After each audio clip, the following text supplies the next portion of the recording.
fantastic. Now, as she said, I am Joe from Houston. Now, I have a quick question for y'all. Did anyone here ever have a fake ID by round of applause? Yeah! There we go. We found our party people, y'all. What? Yeah! We got Fiesta Caliente after. Come stick around. Now, sorry, I just asked that because I had a lot of friends in school who had fake IDs, and I never knew where you would even get a fake ID. That boggled my mind. I'm from a small suburb in Houston, Texas. I wouldn't even know who to ask for one. I would know who to ask for to get a banging Bed Bath & Beyond coupon, but I would have no idea where to get a fake ID, and so I asked some of them, and they said they would use their older siblings' fake IDs. I could just never picture that working for me myself. I could see I would go to the club and the bouncer would look at the ID, look at me. He would say, now it says here that you have brown eyes, but I'm clearly seeing blue eyes. And I'm trying to talk my way in and be like, yeah, they have those new contacts that change your eye color. The bouncer's like, okay. And then, he's like, well, it also says here you're 110 pounds. And I'm like, I'm getting nervous now. I'm like, I work on a cruise ship, so I gained a little weight. I'm sorry, you hit the buffet one too many times, y'all get it. And the bouncer looks back and he says, I just don't see it, Kimberly. He's like, you're a lot hotter in your picture than right now. Yeah, no. I am the only son, so I definitely could not use my older siblings' fake IDs. But my family, I do like to talk about them a lot in my stand-up, and so I have two older sisters. I have my ethnicity. I'm Jewish with on my mother's side, and I'm Italian on my father's side. So that means that I was super, super conflicted during World War II. I didn't know what to do. I'm just joshing. I wasn't alive during World War II, so I didn't have anything to worry about. Now, if you're afraid you can't laugh at that, that's okay. You can. I've given you permission. It's in the past. We can all laugh at stuff that's in the past. Now, no, being Jewish and Italian is actually really great. I'm very stubborn. I talk with my hands, and my credit score is rocking, ladies. So, hello. Pushing 800, I don't like to brag, but doing pretty well for myself right now. Yeah. No debt, hey, come holla at me. No one says holler at me, I'm sorry, I don't know why I said that. But my family is very, very crazy, they're very funny, and they give me a lot of fun stories that I like to share with y'all. And this next one is a story about one of my sisters. I don't ever like to say which one because I feel like it calls them out, and if they ever watch stuff, I don't want them to feel called out in the audience. But this one is about one of my sisters. Now, she's a hypochondriac. Does anyone know what a hypochondriac is?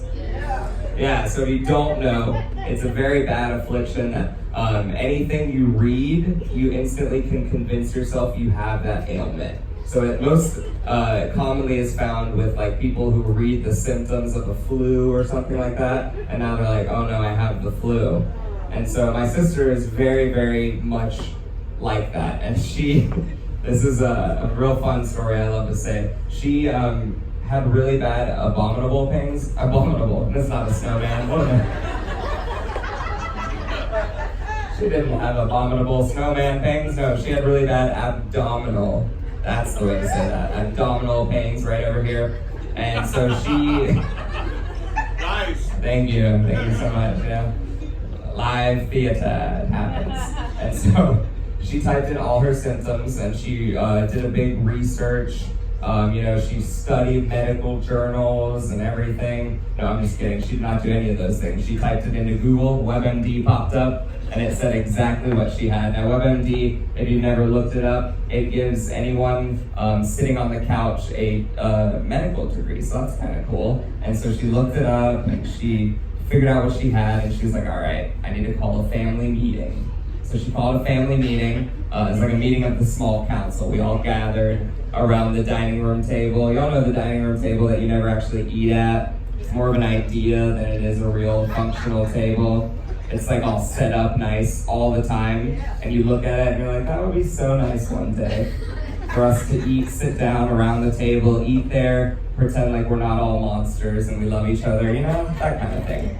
And so we were all sitting around the table, very careful not to put our hands on it, because then the oils from our skin would make us have to wash it. So yeah, you guys get it. And so we were sitting around the tablecloth and the dining room, everything was all very tense mood, and my sister opens up and she says, "I thank you all for coming today. Now, the reason I brought you here is I have an announcement." She says, "I do have prostate cancer."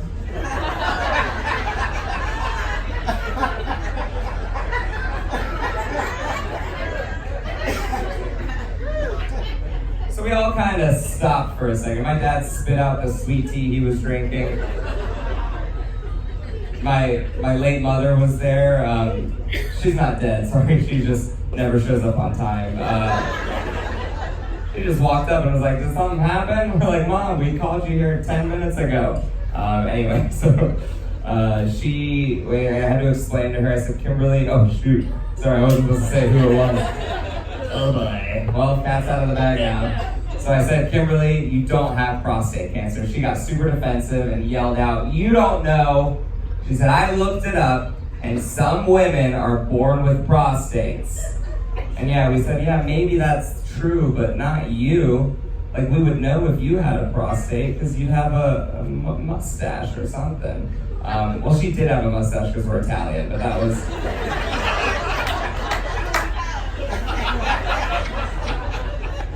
whole separate thing. That one she bleached. You couldn't even tell. It's invisible when it's blonde. So now she is an adult. She waxes it. But yeah, so that's a little fun stories about my family. Now I'm going to talk about the big elephant in the room, and that elephant in the room is my voice. I get comments all the time, every single day. People come up to me and they're like, "Oh, I hope you're feeling better." I'm like, "What? What are you talking about?" They're like, "Oh, you sound like you're getting sick. I hope you're feeling okay." And I was like, "I know, I feel great." I always have to kind of brush it off and move on. Now, my mom used to do that as well when my voice first started changing. She came up to me and she was like, "Joe, are you feeling okay? You sound like you're getting sick." And I was like, "No, I feel fine." And so she did that for a year straight. So fast forward to today, I do work in the entertainment industry, so I get comments all the time. I want to share a couple comments with you about my voice that describe me, and I feel like they describe me pretty well. Now, one person once said that my voice was the perfect blend of stoned and sarcastic, which is, you're clapping because I think you finally clicked for you. Now, I do work on a ship where I have an important safety duty, so I would never be reckless like that, and I value my job. We do random testing here, so if there's any officers watching, I'll pee in a cup. Dare me, I'll do it. I'm good. I actually got drug tested my first week on board. They met me and were like, "There's no way, right this way. But no, I passed, we're good. Now, one of the other things someone said about my voice is they said my eyes look like my voice is putting my face to sleep. So that's kind of, yeah. It's very true. It's a little harsh, but I think it's accurate. Every time I speak, I start falling asleep, so I get it. And then my final and my favorite one is someone told me once, they said, "You know how some people undress you with their eyes? I feel like you undress me with your voice." And I said, I felt really uncomfortable after that. I said, "Principal Higgins, that's inappropriate."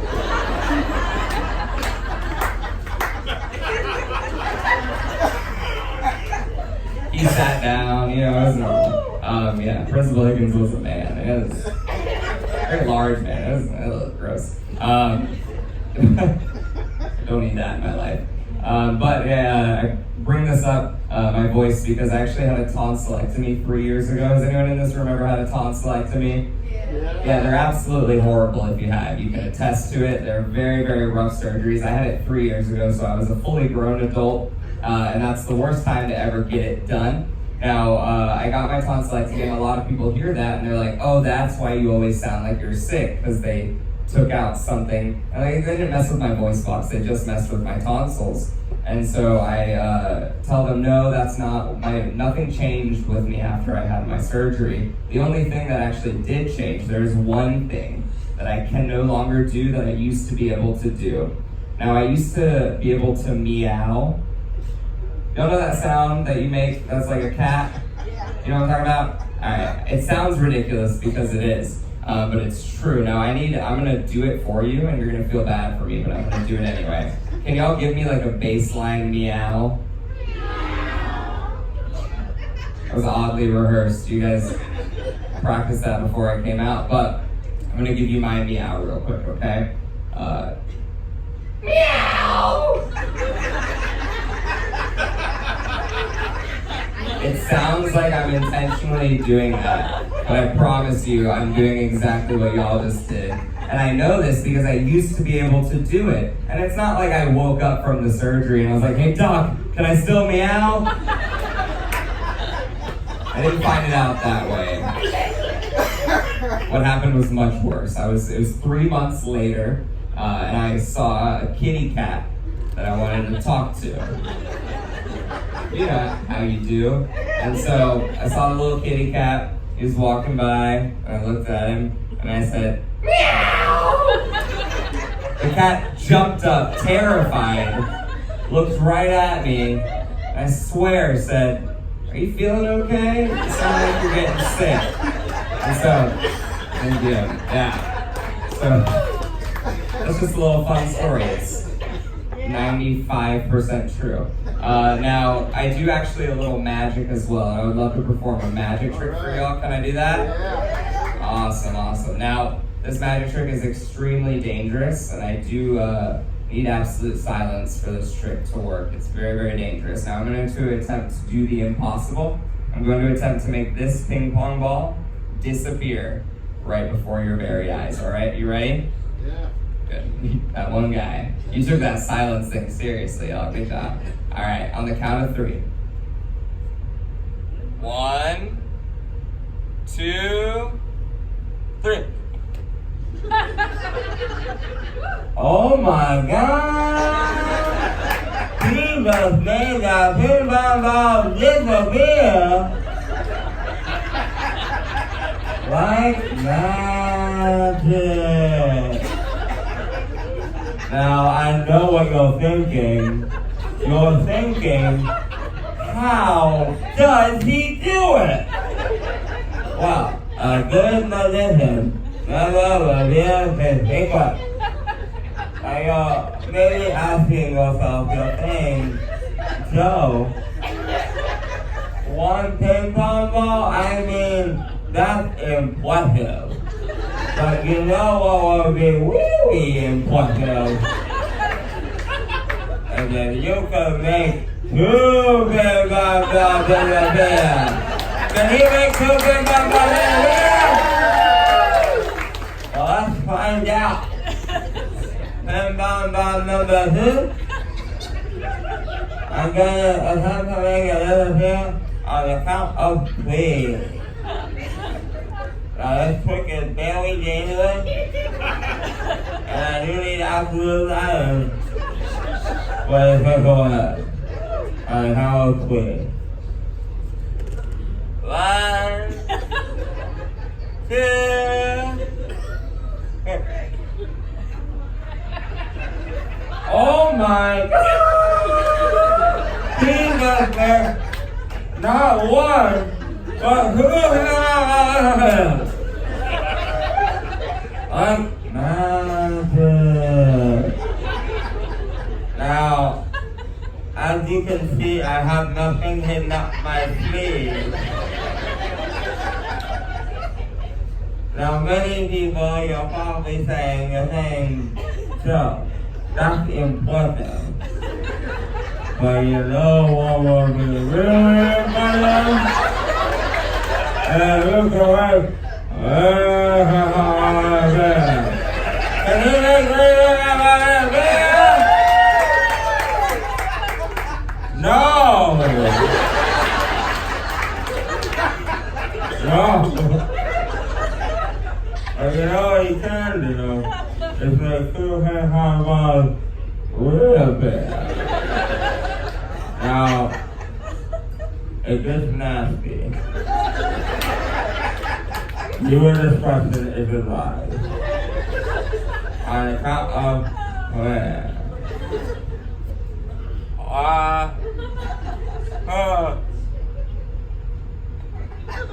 3. Ta-da!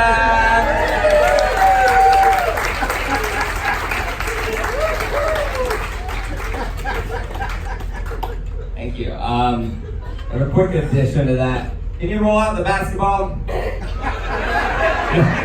I'm just kidding. I don't know where y'all thought that one was gonna go, but I can assure you it would not fit.